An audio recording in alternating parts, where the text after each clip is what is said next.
Jiruuf jireenya lafa kanarra jiraattan keessatti waaqa gaditti guyyaa rakkatanii nama waammattanii yeroo rakkoo keessanii isin jalaa awwaate dafee isin qaqqabu waaqayyo isiniif haa kennu. Sababni isaa namni namaaf qoricha namni nama barbaachisa.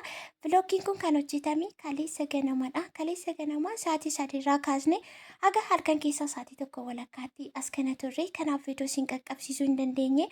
Arramoo isinii fidee dhufiitiin jira. Laayik sheerii gochaatii asxaabas taatii keessa wajjin turtii keessaan aga xumura viidiyoo kanaatti bakka tokkoyyuu hin deemina. Nageenya bakka jirtanitti isiniif haa ta'u faamilii keenyaaf kamisiin naguma nuti nagaa keenya isaa haa galatu. Har'as deebinee dhufnee jirraa jechuudha. Har'a daboo qabna. Daboo qabna akkuma argitanii kunis abbaa qaba kunis abbaa qaba. Xiqqooshee qilleensa fudhachiisa socho'uu deemanii.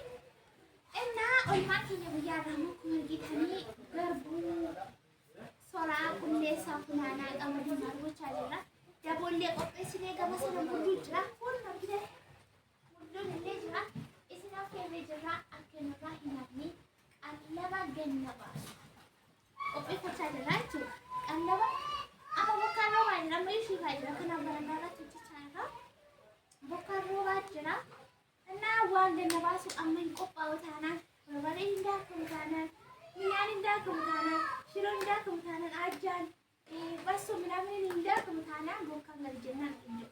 Beekti mitiire innaa akkasittuu furdatte duubaan baate fuulduraan baate tale. Ani immoo ittumayyuu bassoo ogee hamma kanaa ga'uun barbaada waan ta'eef qopheessaa jirra. Nu waliin irratti hirmaadhaa daboo keenyarraa hirmaatna. Warri mana keenya faaraa taatanii moosa sabskraabii yoo gootan yeroo hundumaa wanti nuti hojjennu notifikashinii isin qaqqaba. Akkasumas immoo jaallattan warri soruu yaadattan warri dagattan warri yaadannoos qabdan garbuu gundoo minaan warri yaadannoo jiraattan kunos ni qabannee dhufnee intala tokkotu gaaf tokko daaraa yaadeette. Innaa waa meeqatu yaadamu waan ta'eef isin yaadachiisaa jirraa nu hordofaa olmaan keenya kana fakkaata. Haa sorruu haa funaannu haa maalaa warre ganaa hin tokko gamaa waan meeqatu jira jechuudha gaa'is akkasi. Sagaleen keenya baay'ee haasaa turrechuudha garuu sababaan irraa miyuut godhee fi waan seenaa keenya waan keessa darbinii yeroo barannu yeroo maatii bira jirru mudannoo muuxannoo maal akka ta'e sana baay'ee haasaa baay'ee kolfaati. Mudannoo keenya walitti haasaatii turre yaa ijoollee kanan beektuu warra nu bira jiran yookaan immoo warra gibbii keenya keessa jiran jechuudha. Yeroo hojiin akkasii jiru na biran darbanii haqee isaanii dhabuu na gargaaruu na gaafatu.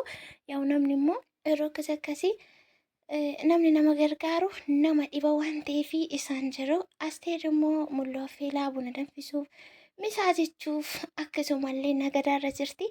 Innaa olmaan keenya akkas fakkaata. Namatti hin tolu mees keessatti maal yaadattu? Keessumaa waa'ee isa durii sana yeroo yaadannu duratti yeroo maatii bira jirru isaanis immoo warruma baadiyyaatti guddatanidha. Xiqqoo ishee shurraabii babaqqalaa uffattu kanatu hagas mara badaa miti waan baadiyyaa gimmaasha xiqqoo akka keenya hin taane nuti garuu baay'ee dabarsineerranni sana waliin haasaa turre. Keessumaa isheen garjalaa teessoo abbaan koo baay'ee tokko nurree obboleettii koo hangafaa wajjin jette sana fayin irraan badhamma yoonaan wayyaadadha jechaa jirti. Innaa wanti nuti hojjechaa jirru akkuma isiniin jedhe minyaan qophii isaatii jirra. Kana booda bokkaan gadi jennaan ganama rakkisa. Bakka itti waa tokko miicanii gossan hin jiru. Gabaallee deemuun karaallee deemuun namatti hin tolu. Otoo danda'amii haalli isaa namaa mijatee waan mana keessa jiru jiraate yookiin immoo saantinnis jiraate qallaba yeroodhaan bitatanii wantoota gannaaf nama barbaachisan akka kanaatti otoo qopheeffatanii bareeda ture. Kanas ta'e sana rooba jennee hin dhiisnu qonqoon hin duddumu maal jedhu warri keenya. Warri danda'ameef akkasitti qopheessu warri kaanis immoo waaqayyoo haala mijeessan qopheessa jechuun barbaade. Nuti immoo garbuu funaanaa jirra jechuudha. Kun immoo garbuudha. Kun nuti garbuu kana funaannee wanta keessa jiru kosiisa arga funaanamee booddee amma teekinooloojiin tolcheera waan ta'eef jira jechuudha. Bakka itti geessanii taffasiisanii achumatti miicuu achumatti taffaqu isinirraa wanti eegamu mana keessan keessatti irraa kosiisa akkasitti qulqulleessitanii geessitaniitti naqxu bakka achitti taffaganii maal godhanii kennu achirra deemammoo hin gosinaa ammoo keessaa sorree gosiniitu akkoofneetu daakamuu qofaadha jechuudha. Wantoonni itti daddabalaman illee jiru. Jalqabaa garbuu kana funaannee erga finnee booda dhumarratti immoo gara qamadiitti darbinaa garbuutu irra kosii qabaa jedhanii እና kanarra jira otuun asitti naafaa taffagaa asitti naa taffagaa hidheellee hin didan jechuudha.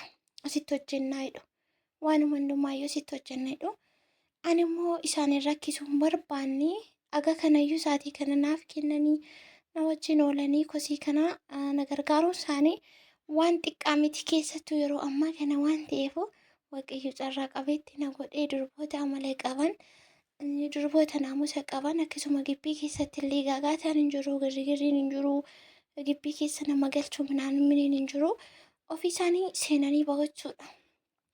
Anna kana fakkaataa haala kanaatiin ollee olmaan keenya guyyaa har'aati kaleessa viidiyoo kana postii gochuuf hin ture karoorri koo garuu naaf hin mijanne biizii taane hin xumurre jechuudha. Ganama keessa sa'aatii 3tti jalqabne lama taane irra oolle isheen tokko hojii deemtee garbuu argitanii akka kanaatti bareechine keessaati maal goone qamadiis immoo haala kanaatiin keessaa funaannee qulleessinee jirra. Amma taffagamii boqqolloon illee bitamaa itti dabalama waa meeqatu jira. Achi guyyaa sana mul'uun affeelamee bunni aadaan fudhamee misaa jenne garuu immoo misaa mana isaaniitiin nyaanne jechuudha. Mana isaanii isheen tokko hojii deemteettiyyuu mana isaaniitii misaa nyaanne bunni isaanumatti danfise kan mana keenya daaboon hin hafe mul'uun illee akka affeelametti hafe achiin booddee galgala yeroo finnu galgala haala kanaan mana keenyatti immoo deebinee erga hojii keenya xumurannee isaanis immoo owwaara firaa dhiqatanii haala kanaan iraata keenya nyaannee bunnis immoo danfaa jira. Yaa guyyaa gamminis immoo hin jiru galgala galee jira. Akkuma argitan kun haala kanaanii daboo guyyaa ta'uu qabu galgalatti dabarsinee iraata nyaachuutti jirra. Haa nyaannuu bunnillee danfee jira. Irratti hirmaadhaa isinis immoo keessaa hin dhabinaa isiniin jechuun barbaada. Inni kan biraan immoo yeroo baay'ee yaada keessan nan hubadhanaa gala sirrii keessan jettanii dogoggora hin qabu. Dubartiin warreenyoonni dubartii ollaa baay'isuun maal jechuun sirrii miti ofii gadhu maal naan jettanii turtanii as kanatti akkasiin dhaggeessanii koomentii addaan kennine waan hin barbaaduufi ani waa'ee dubartii bareechin beekachuudha mataa koorraa jalqabe. Kana jechuun gorsi keessa yaadni keessaan nan fayyadu jechuu koomentii baay'ee na fayyada. Kan tokko beeku tokko hin beeku namni muuxannoo isaarraa yaada namaa qooda mitiidhe sun immoo isa kaaniif immoo barumsa fakkeenya guddaa ta'a jechuudha.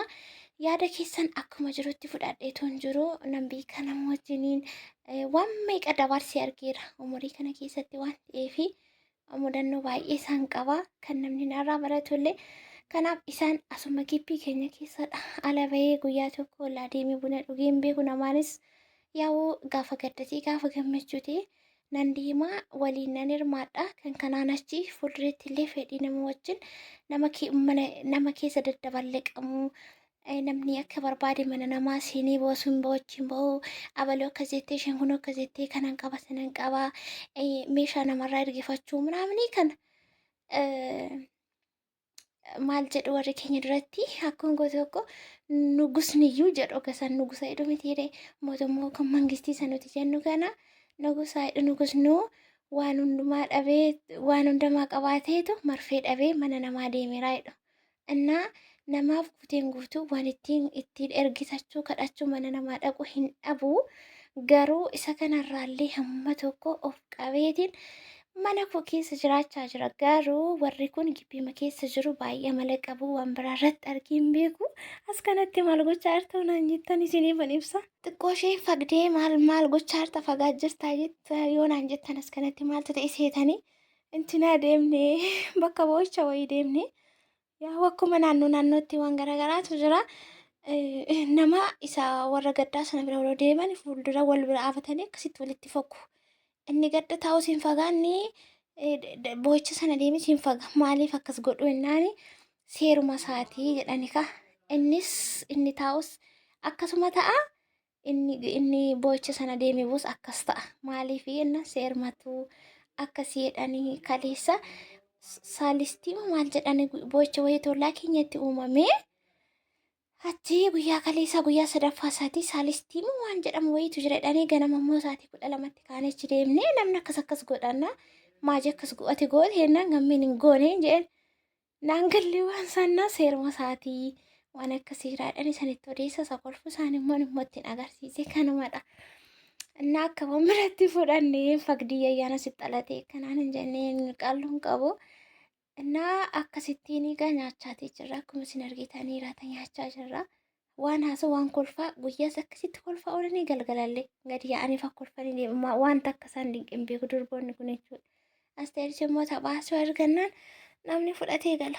Kanaafuu gaayis nama wajjin hin jiraachuudhaa fi jidduu magaleessatti hin jira mitiiree namatti siquu namarraa yoo namatti siqanii namni keessa namaa qabatee jenna waan baay'eedha walitti bu'uu nama wal dhabuu ollaa keessatti kabaja dhabuutu jira.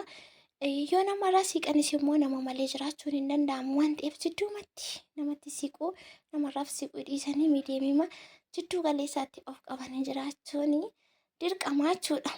Maaliif bakka baay'eetti bakka dubartoonni hin taatu waliif hin taatu maal jedhama anuma dabalatee iyyuu wanti sun sirrii ta'eetoo jiru akkatti nama wajjin jiraatantu jira yeroo baay'ee koomentii akkasii yeroo bunaa faamnaa ni argitan na barreessitu waan ta'eefin yaada kanaa isiniif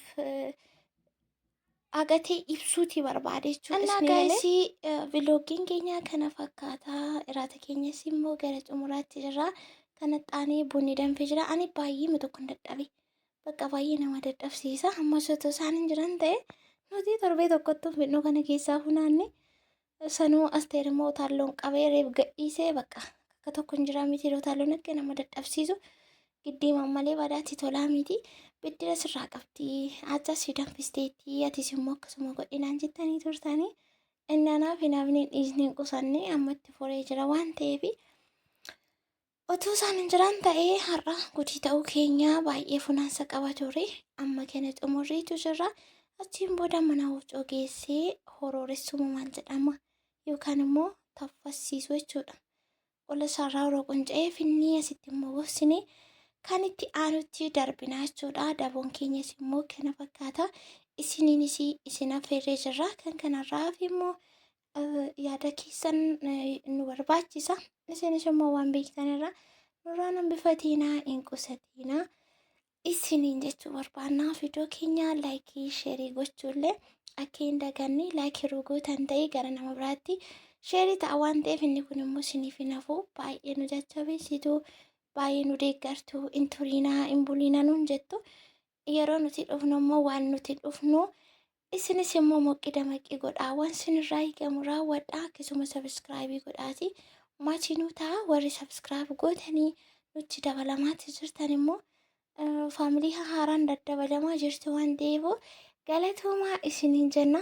Viidiyoon gara xumuraatti deemaa jirti sagantaa bunaati kanatti aanee kan jiru kunuuti egaa amma immoo buna keenya jalqabnee jirraa mulluu quufnee bakka akkam goonaa jechaatee jiru mulluu qamadii affeellee turre jechuudha. Guyyaa garuu asoo keessa isaatiin hin deemaa achiin booda sammana isaaniitti keessummaa wayis immoo goddanyaa isheetti dhuftee isheef buna danfistee achumarraa misaa hojjetanii achumarraa misaanis bunnis immoo isaan bira ta'ee kan keenyarra darbe jechuudha. Daboon lafatti hafeetu galgaleetti darbe inna akkasittiin kun buna dhugaatii jirra buna galgalaati.